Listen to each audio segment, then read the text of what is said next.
Alrighty, well this is a pallet fork video, which you would think would be a very simple video. I mean, how hard is it to drive into a pallet and lift it up, and that should be it, right? That's all there is to do with it. Well, there's a lot more to it. There's a lot of factors that come into play. Especially on the safety end and on the operational end. So Andrew, why don't you take it away? Sure. So standard, we run out, pallet forks can lift 4,000 pounds is what we have.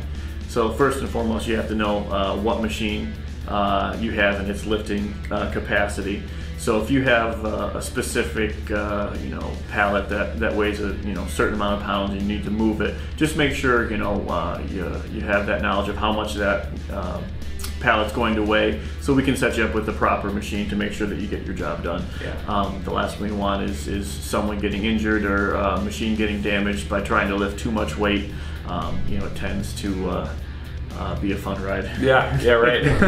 Nice. Everybody likes that tippy wobble when you're moving something. Yes, yeah. Absolutely. So, yeah, first and foremost is knowing what you need to do and how much weight you're going to be lifting and moving with these. 4,000 pounds is a lot for these forks, and you can see there's many different applications other than just moving pallets and from point A to point B. You can, a lot of guys landscapers will use these for setting stone walls and moving boulders around. You can see here moving debris. Again, just lots of different areas of opportunity we can use these pallet forks for. We've had guys that use them to rip out bushes with, and again, just the possibilities are endless, but also making sure we using them properly is the key. And I think that's a good segue into the safety end of these, because a lot of people recognize that, oh, I'm lifting something, so yeah, I need to be careful. Yes. But it happens far too often. It does. Yeah. It does. No, absolutely. It's important to know the limits of your machine and the attachments, and also the load that you're carrying. Make sure that it's secure. You don't want to be lifting it up in the air and have something fall back towards the cab, damage the door.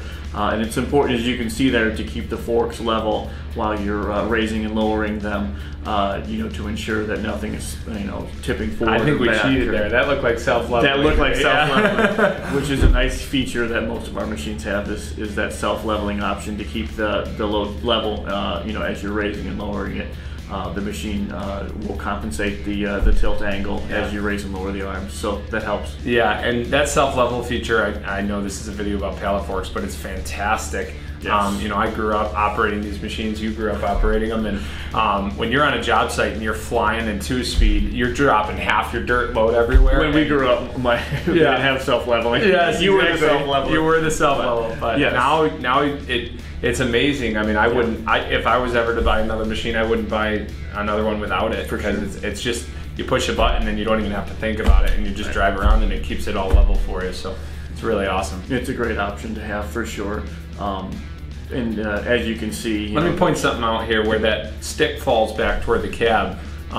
That's the kind of thing we see all the time with the safety. Correct. Where it's, guys are trying to do things like that, move some logs around, and you get something vertical like that. And it's really not the attachment that's meant to move a log pile. It certainly can do that, but if you're going to do that, rent a root grapple or something like that. And really what we're trying to demonstrate there is, if you purchase it, yes, you can use it for that around your property. Its main purpose is in its name, pallet forks. Yes, it's meant for the pallets, which are those nice wooden things that everybody likes to do home projects with now. And you can burn them afterwards. Yes, you can burn them, make garden planters, whatever you want to do with them, make the head of your bed. But the point of the operation and the safety of this is, if you're going to lift anything, obviously when you're lifting, keep people away. With how high these machines lift, they lift up to 10, 12 feet.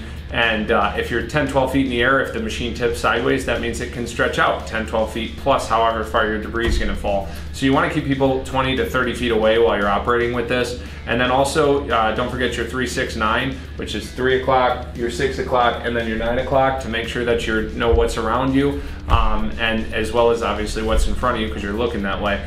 And if you're lifting and setting on a shelf, make sure to have a spotter. If you're lifting and maybe loading a truck, always make sure you watch that front part of the machine, because your tendency is to get way too close to the trailer to try to center the load. Am I missing anything on these? Super important is to make sure as you're traveling you carry that load as low as possible. One, so it doesn't obstruct your view in front, but also you know, should you hit a bump or something happen and something becomes unstable, it doesn't have that far to go. Yeah, so we were moving cabinets in our move down in Corning, and when we had them all saran wrapped and on a pallet, and we had it an inexperienced, relatively speaking, operator in the cab, and they had it just a little bit too high, and so when you go to turn on hard pack with whether it's a track loader or skid steer, it tends to skip a little bit. Correct. And he got it rocking, and the next thing you know, one of the cabinets comes crashing down. Right. So definitely want to keep that low, because that'll keep you from getting that rocking motion for sure. Absolutely.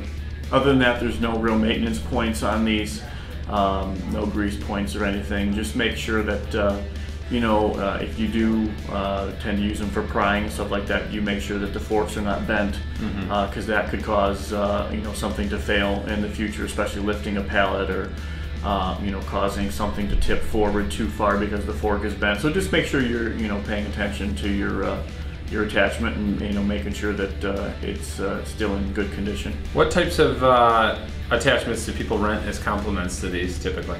Generally, pallet forks, they're kind of a unique animal. Guys that have you know, rented buckets sometimes will throw in a set of pallet forks, because if they're pushing debris up with the bucket, you know, it's sometimes a little bit easier to move with the forks. Or if they're getting you know, pallets of pavers and they want to offload them from the truck, they'll get a set of pallet forks after they've, you know, used the bucket to prep the soil for it. So generally not too many attachments that complement this, but very useful nonetheless. It's one of those things that's, it's kind of, it is the complement to everything. You know, it's kind of the one piece that you get because it's a necessity on most of your jobs, rather than the other way around. If anybody has any better suggestions or anything we missed from a safety standpoint with these, one thing I will say is don't ride it. It's not a platform. It's not a man basket. It's not meant to be lifting people around in it for anything. And what people like to do is throw a pallet on it and then stand on it. I've been guilty of that myself. It is not designed for that. I've been the one raising and lowering.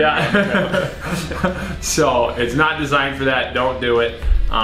You know, if you want a man lift, we'll have those for rent shortly, so you can give us a call for that. But if anybody has any better suggestions or comments, or maybe cool stories, share us with them in the comments. And maybe you have a cool thing you did with a set of pallet forks, you can also share your video. We'd love to see it. Just like to build some more industry knowledge on YouTube. For sure. Have a good one.